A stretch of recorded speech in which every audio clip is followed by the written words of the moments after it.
नमस्कार दोस्तों, ocean network में आपका स्वागत है।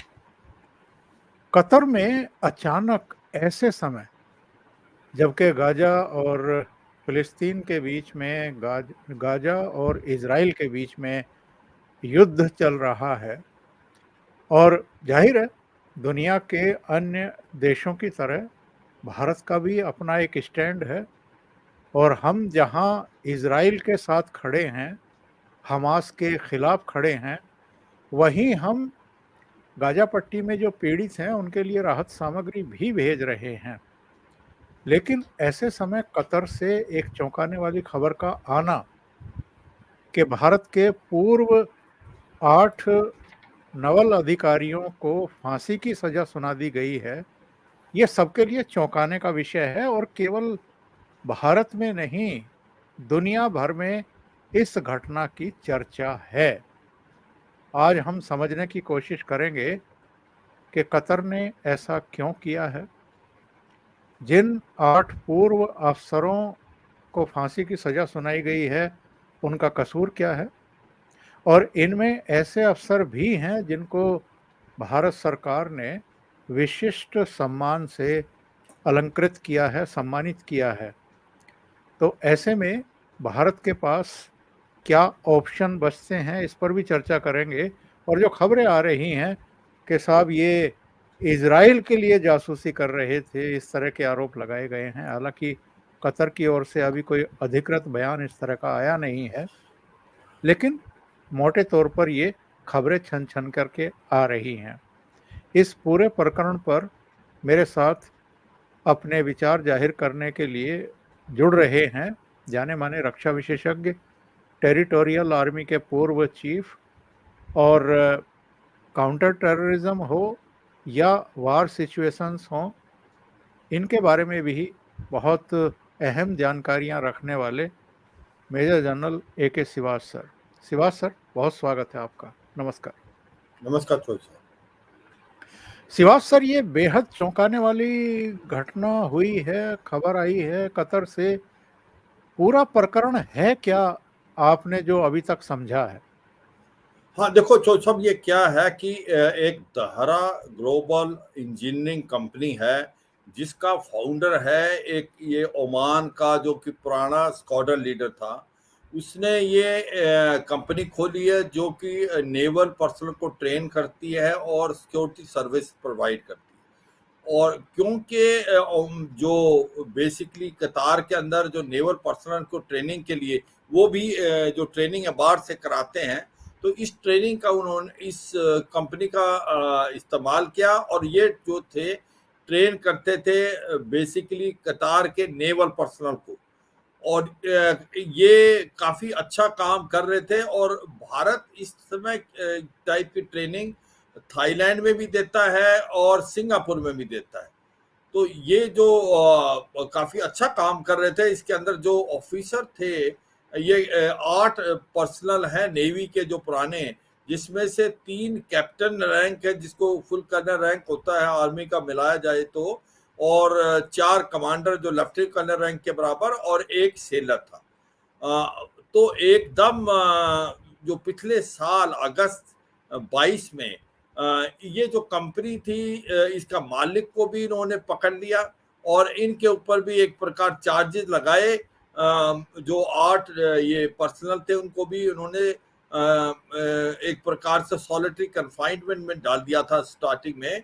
और इनके ऊपर चार्जेस जो सुनने में आया है, क्योंकि उन्होंने कोई चार्जेस को ओपन फोरम में तो नहीं रखा है, कि ये स्पाइंग कर रहे थे इजराइल के लिए। जो कतार के अंदर इटली जो है एक सबमरीन बना ली है जो स्टेल्थ टेक्नोलॉजी मीन उसको डिडक्ट नहीं कर सकते आपके रडार, वो उसकी इंटेलिजेंस इन्होंने प्रोवाइड की है इजराइल को, ऐसा वो एलिगेशन कर रहे हैं। और इसके कारण इनको इन्होंने जो है अरेस्ट किया। और इसका कुछ नहीं पता चला, सितंबर में ही पता चला 2022 में, जब इनके जो फैमिली मेंबर है उनके पास फोन आने बंद हो गए। और फिर अक्टूबर के अंदर हमने कौंसलर एक्सेस लिया था जो हमारे एम्बेसडर हैं कतार के अंदर, और हमने इसको लीगल एड भी प्रोवाइड की थी। मगर इसके बाद जो ये ओमान का इसका मालिक था उसको छोड़ दिया इन्होंने। वो अभी इस साल छोड़ दिया था, तो ऐसा लगता था कि अब इसमें इनको लगता है कि कुछ मिसअंडरस्टैंडिंग हुई है, कुछ है नहीं, और इनको भी जो सॉलिटरी कन्फाइनमेंट से इनको निकाल के दो दो ऑफिसर को इकट्ठा डाल दिया था। मगर ये एक बहुत ही जो चौंकाने वाली न्यूज आई है अभी, कि अब जो कोर्ट ने डिसीजन दिया है, जजमेंट दिया है, उसमें इन सब को डेथ पेनल्टी दे दी है। ये एक बड़ी अचरज की बात है कि जब ऐसा लग रहा था कि ये केस रिजॉल्व होता नजर आ रहा है, इसके जो एक मालिक था उसको भी छोड़ दिया गया, क्योंकि अगर ये स्पाइंग हो रही है इस कंपनी के द्वारा, तो फिर मालिक तो सबसे पहले इन्वॉल्व है इनका। तो ये सच्चाई है कि ये एकदम बड़ा होना, ये लगता है इसके दो रीजन हो सकते हैं। एक तो सच्चाई है कि कतार के अंदर पाकिस्तान का बहुत बड़ा रोल है। कतार की जो डिफेंस फोर्सेस को भी पाकिस्तान की आर्मी भी ट्रेन करती है। कतार का जब ये वर्ल्ड कप हुआ था तो 3 लाख के करीब पाकिस्तान की सिक्योरिटी फोर्सेस वहां गई थी। पाकिस्तान की जो आईएसआई है उसने काफी रोल है, और ये लगता है जिस पहली बार जब इनको अरेस्ट किया गया था, ये चार्जेस लगाए गए थे, ये पाकिस्तान की आईएसआई की बहुत ज्यादा इन्वॉल्वमेंट है। और पाकिस्तान के जो नेवल चीफ हैं वो कुछ एक दिन पहले ही उनके जो टॉप सिक्योरिटी पर्सनल थे उनसे मिले थे। तो इसमें ऐसा लगता है क्योंकि ये ट्रेनिंग भारत के ये लोग करा रहे थे और पाकिस्तान को ये चांस नहीं मिलता था, क्योंकि भारत के जो ट्रेनिंग कराने का दर्जा बहुत अच्छा है, और इसीलिए ये धारा ग्लोबल इंजीनियरिंग भारत से हेल्प ले रही थी। तो एक वजह तो ये है कि आईएसआई इसके अंदर इन्वॉल्व थी, और आईएसआई का ये रचा हुआ सब गेम है, इसमें कोई शक नहीं। जिस प्रकार से कुलभूषण जाधव को भी पाकिस्तान की आईएसआई ने चाबार से पकड़ा था और उसको फिर दिखाया कि ये एक बार बलूचिस्तान से पकड़ा गया था। तो इसी प्रकार कुछ न कुछ आईएसआई की इन्वॉल्वमेंट थी इसमें। मगर अभी भी इसको ऐसे टाइम में अभी ये जजमेंट देना, ये लगता है कि जिस प्रकार से क्योंकि कतार जो है एक ऐसा देश है जो कि कई बार अगर आप देखें तो टेररिस्ट ऑर्गेनाइजेशन के साथ खड़ा नजर आता है, और सबसे बड़े टेररिस्ट ऑर्गेनाइजेशन चाहे तालिबान हो चाहे हमास हो, इनके हेडक्वार्टर भी दोहा में है।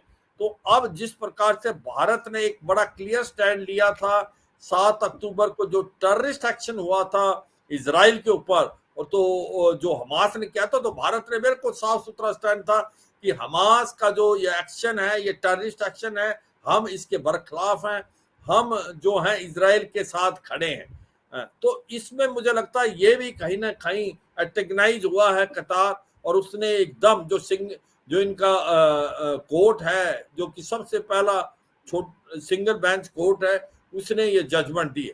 तो ये लगता है ये सोची समझी साजिश के थ्रू हुआ है, इसके अंदर आईएसआई का बहुत बड़ा हाथ है, और कतार ने भारत की गवर्नमेंट को बैकफुट पे डालने के लिए, क्योंकि जो हमने स्टैंड लिया है वो हमने टेररिज्म के अगेंस्ट लिया है, ना कि हमने पैलेस्टाइन के कॉज तो भारत अभी भी मानता है। भारत एक ऐसा देश है जिसने 90 टन जो है वो खाद्य सामग्री और जिसके अंदर मेडिसिन है, खाने पीने का सामान भेजा है, और हम कंटिन्यूसली लास्ट 7 दिन से भेज रहे हैं। मगर इसके बरखिलाफ ये जो कतार ने किया है ये काफी जो है बहुत ही आश्चर्यजनक एक प्रकार डिसीजन लिया है। भारत की जो गवर्नमेंट है वो आगे काफी कार्रवाई करेगी, वो हम डिस्कस करेंगे जब आप आगे बातचीत करेंगे चौधरी साहब। 2-3 चीजें हैं शिवाज सर। एक तो ये कहा जा रहा है कि जब नुपुर शर्मा प्रकरण हुआ था तो अरब कंट्रीज में सबसे पहली तीखी प्रतिक्रिया कतर से आई थी। दूसरे ये कहा जा रहा है कि चूंकि हमास के हमले के बाद दुनिया के जिन देशों ने सबसे पहले रिएक्ट किया और इसको क्रूर आतंकवादी हमला बताते हुए इसकी कड़े शब्दों में निंदा की, उनमें भारत भी है। तो अरब कंट्रीज के कुछ देश जिनमें कतर भी है वो भारत से चिढ़े हुए हैं। बिल्कुल। दूसरी बात ये कही जा रही है कि G20 के मौके पर अमेरिका, यूरोपियन कंट्रीज ने और कुछ अरब कंट्रीज ने मिलकर के जो आर्थिक गलियारा बनाने का ऐलान किया था, संकल्प लिया था, उससे ना केवल तुर्की, पाकिस्तान और कुछ अरब कंट्रीज जिनमें आपके ये कतर भी हैं, ये सब कहीं न कहीं अंदर से चिढ़ गए हैं बहुत बुरी तरीके से। और जो कुछ हमास की तरफ से हुआ है गाज़ा पट्टी से इज़राइल पर, कहा तो यहाँ तक जा रहा है कि इज़राइल के अरब कंट्रीज़ के साथ में जो रिश्ते हैं वो सामान्य ना होने पाए इस आर्थिक गलियारे से, इसके पीछे एक सोच ये भी थी, एक चाल ये भी थी। इसमें कितनी सच्चाई है? हाँ, देखो इसमें कोई शक नहीं कि जो ये एक्शन हुआ है 7 अक्टूबर को, तो ये तो एक सोची-समझी साजिश से हुआ है, क्योंकि वो उनको लग रहा था कि इज़राइल के जो रिलेशन हैं, वो अरब देश के साथ बहुत अच्छे हो रहे हैं, specially Saudi Arabia, UAE, Oman से। और जो पैलेस्टाइन कॉज़ है, उनको लगता था अब ये भूल जाया जाएगा, क्योंकि अब इकॉनमी की तरफ ज़्यादा ध्यान दिया जा रहा है। और जैसे ये Bharat middle east Europe economic corridor जो बन रहा था, वो एक गेम चेंजर था। उससे क्या था, ये पूरी इकॉनमी चेंज हो जानी थी मिडल ईस्ट की, क्योंकि भारत से जो सामान जाएगा वो फिर पोर्ट के यहाँ से शिप से जाएगा, और उसके बाद रेलवे से, वहां से यूएई से सऊदी अरेबिया, जॉर्डन और इजराइल, ये इन देशों के रेलवे से जाता हुआ फिर ये फ्रांस, जर्मनी और इटली जाएगा। तो ये एक गेम चेंजर था। इससे क्या था कि 40% तो उसका सामान की कॉस्ट कम हो जाती है, 60% समय बचता है। तो ये भी एक बहुत इंपॉर्टेंट चीज थी। इसको मद्देनजर रखते हुए जिस प्रकार से हमास ने ये कार्रवाई की है, तो ये इसीलिए की है कि कहीं ना कहीं वो नहीं चाहते थे कि ये रिलेशन इजराइल के मुस्लिम देशों से अच्छे हों और ये कॉरिडोर आए। तो इसमें कोई शक और सवाल नहीं। और ये भी सच्चाई है, जो कतार है वो हरदम पाकिस्तान के साथ खड़ा हुआ है, स्पेशली कश्मीर इशू में भी। और कतार के साथ भारत के कोई ज्यादा अच्छे रिलेशन नहीं है, एक वर्केबल रिलेशन है। उनके सुल्तान 2015 में भारत में आए थे, और फिर 2018 में प्राइम मिनिस्टर मोदी भी गए थे। मगर ये सच्चाई है कि उनका कतार का हरदम जो झुकाव है वो पाकिस्तान की तरफ रहा है। पाकिस्तान की डिफेंस फोर्सेस में काफी इन्वॉल्व है। तो ये जो भी एक्शन हुआ है, इसमें लगता है कि आईएसआई का बहुत बड़ा रोल है। इसमें कोई शक नहीं है कि जिस प्रकार से ये कार्रवाई की है और जिस प्रकार से ये टाइमिंग है जब इनको पनिशमेंट दी है, कि जजमेंट अभी देनी थी, ये उससे कनेक्टेड है। जैसे आपने बताया कि जिस प्रकार से हमास ने हमला किया इजराइल पे और भारत ने इजराइल का साथ दिया, क्योंकि हमास एक टेररिस्ट एक्शन था, ये इससे भी कतार जो है वो चिढ़ा था और उसने भारत को बैकफुट पे डालने के लिए ये जजमेंट जो है अभी एकदम, जबकि जो ओमान का ये दहारा ग्लोबल इंजीनियरिंग का जो बॉस है उसको तो छोड़ दिया, और उसके ऊपर कोई एक्शन नहीं, और इनके बरखिलाफ इतनी बड़ी पनिशमेंट कि इनको डेथ पेनल्टी देना, जो कि एक बहुत ही हैवीएस्ट पनिशमेंट है, वो एक चिंता का विषय है। और ये लगता है ये सब कनेक्टेड है चौधरी साहब। शिवा साहब, आगे रास्ते क्या हैं? एक तो ये है कि जो कानूनी लड़ाई है वो लड़ी जाए, वहाँ की ऊंची अदालतों में इसको चुनौती दी जाए, या जो इंटरनेशनल कोर्ट है उसका दरवाज़ा खटखटाया जाए। दूसरा ये है कि कूटनीतिक तरीके से बातचीत की जाए और इस मसले का कोई समाधान निकाला जाए, या प्रधानमंत्री सीधे वहाँ के जो भी सर्वे सर्वा हैं उनसे बातचीत करें, या फिर अंतर्राष्ट्रीय दबाव इतना बनाया जाए कतर के ऊपर कि वो अपने आप ही इन चीज़ों पर पुनर्विचार करे। और जो 2015 में दोनों देशों के बीच में संधि हुई थी कि अगर एक दूसरे देशों के नागरिक किन्हीं पचड़ों में फंस जाते हैं और उनको सजा दे दी जाती है, तो उससे सजा एक्सट्रेडिशन। जो सुनाई गई है वो फिर उन देशों को डिपोर्ट कर दिया जाए जो सजा की अवधि है वो अपने देश में काटे। तो इसमें रास्ते क्या हैं भारत के पास इस समय? जो चौधरी साहब आपने रास्ते बताए ये सभी हैं, और ये मल्टी प्रोंग स्ट्रेटेजी से चलना पड़ेगा, और हर एक रास्ते का इस्तेमाल करने की कोशिश करेंगे। कि पहले तो सबसे पहले है कि काउंसलर एक्सेस मिलेगा लीगल एडवाइस के बाद ये जब एक बार जजमेंट हाथ में लग जाएगी भारत के डिप्लोमेट्स के पास, जो एम्बेसडर हैं, उसके बाद ये अपील की जाएगी हायर कोर्ट में। और जैसे जैसे कोर्ट बढ़ता जाएगा, अगर मान लो हम उस हाई कोर्ट में जीते, उससे हायर कोर्ट में, और दूसरा उसके साथ साथ ही जो डिप्लोमेटिकली हम प्रेशर डालें, और इसके साथ साथ हम जो है गवर्नमेंट टू गवर्नमेंट जो बात आप कर रहे थे, क्योंकि प्राइम मिनिस्टर मोदी की छवि बहुत बड़ी है और उसका अभी भी बहुत बड़ा से है मिडिल ईस्ट में। सऊदी अरेबिया के थ्रू यूएई की तरफ से प्रेशर डलवाएं, अमेरिका की तरफ से प्रेशर डलवाएं। प्राइम मिनिस्टर जो मोदी हैं वो खुद बात करें सुल्तान ऑफ यूएई और आपका जो सऊदी अरेबिया से, उनसे भी जोर प्रेशर, और कतार से भी डायरेक्ट बात करके, तो government to government pressure, prime minister का प्रेशर डिप्लोमेटिक लेवल पे करना, अपील करना, और ये भी एक्सप्लोर करना पॉसिबिलिटी कि अगर कोर्ट में आपको वो नहीं मिलती है रिड्रेसल, तो आप इंटरनेशनल कोर्ट ऑफ जस्टिस पे भी जाने के लिए तैयार होने चाहिए, जिस प्रकार से भारत कुलभूषण जाधव के केस में गया था। तो ये सच्चाई है, ये मल्टी प्रोंग स्ट्रेटेजी है। और वो आपने जो बताया 2015 में जो एक्सट्रेडिशन ट्रीटी साइन की थी, जब वहां के सुल्तान आए थे भारत में, उसका भी इस्तेमाल करना चाहिए। अगर मान लो ये पनिशमेंट अगर कम होती भी है, और मान लो इसकी पनिशमेंट लाइफ जो डेथ पेनल्टी से घटके मान लो कोई उसको मिल जाती है कि इतने इयर्स उसकी इम्प्रिजनमेंट है, तो उसको एक्सट्रेडिशन ट्रीटी को लागू करना, और उनकी जो पनिशमेंट है वो भारत के अंदर हो, ये भी करें।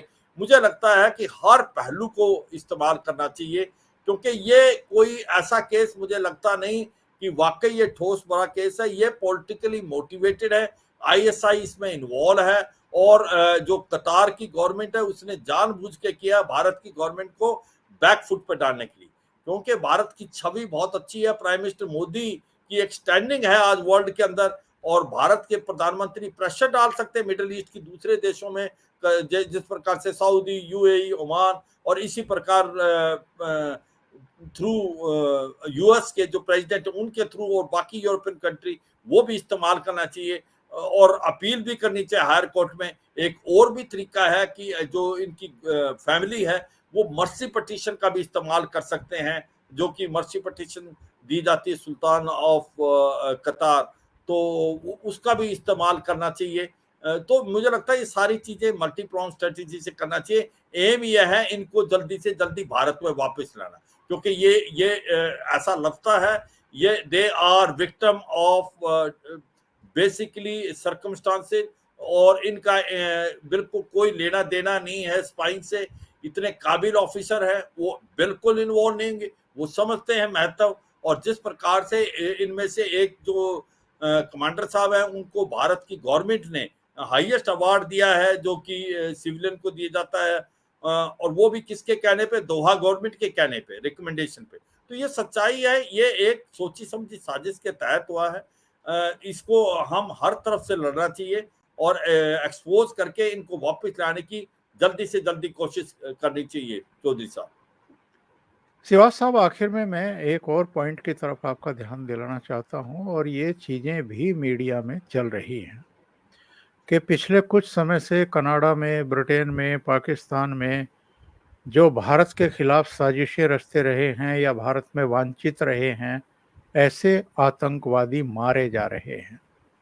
कहीं ऐसा तो नहीं है कि आईएसआई और पाकिस्तानी मिलिट्री जो है वो भारत को कहीं ना कहीं उलझाना चाहती है, ताकि जो ये सब चल रहा है किसी तरीके से वो तो पर्दे के पीछे चला जाए, और भारत को लेकर के कंट्रोवर्सीज शुरू हो जाएं अंतर्राष्ट्रीय स्तर पर।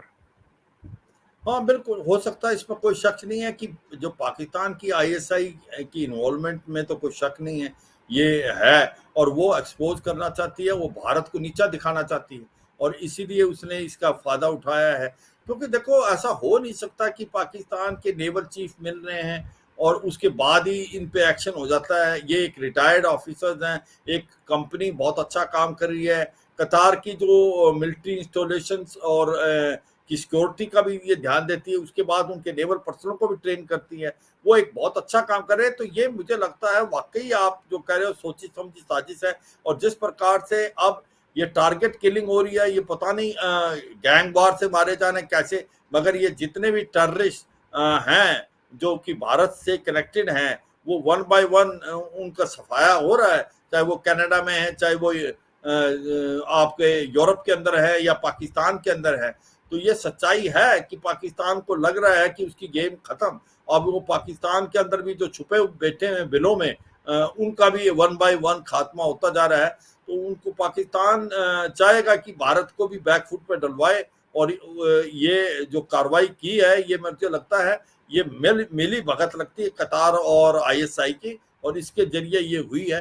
मगर भारत को पूरे अपने प्रेशर डलवाना है और हर पहलू का इस्तेमाल करना है, political, diplomatic, government to government और लीगल रिकोर्स लेके इनको जल्दी से जल्दी वापस लाना है। चौधरी साहब, बहुत बहुत धन्यवाद शिवाज सर, ओशियन के नेटवर्क के लिए इतना समय निकालने के लिए और महत्वपूर्ण मुद्दे पर चर्चा करने के लिए। Thank you so much. नमस्कार। थैंक यू चौधरी साहब। जय हिंद। जय हिंद सर।